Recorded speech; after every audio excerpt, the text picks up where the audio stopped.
حضرت ربیہ بن کعب کہتے ہیں میری ڈیوٹی تھی رسول اللہ کو وضو کرانے کی۔ فرماتے ہیں میں رات کو نبی پاک کو وضو کراتا، کتنے دن گزر گئے وضو کراتے، تو ایک دن نبی پاک صلی اللہ علیہ وسلم نے پوچھا ربیہ تو شادی کیوں نہیں کرتا؟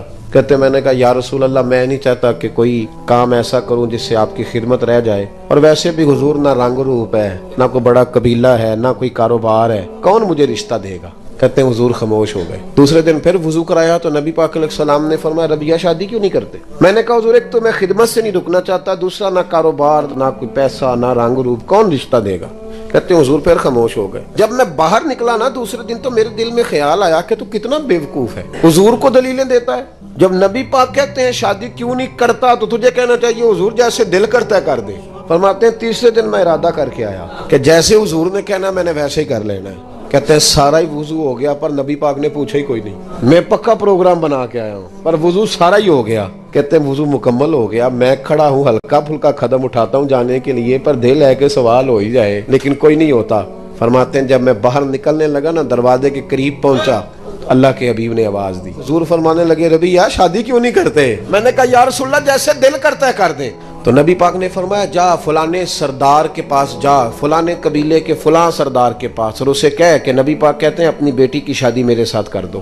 حضرت ربیہ بن کعب کہتے ہیں میں گیا، جا کے پیغام دیا، نہ قبیلہ، نہ مال، نہ دولت، نہ حسن، ایک چیز پکی ہے۔ فرماتے میں رسول اللہ کا غلام تھا تو ہر وہ کام کرتا تھا جس کا میرے نبی حکم دیتے تھے، سنت شریعت پر عمل پورا، دینداری پوری، حضور نے دینداری کی بنیاد پر رشتہ بھیجا۔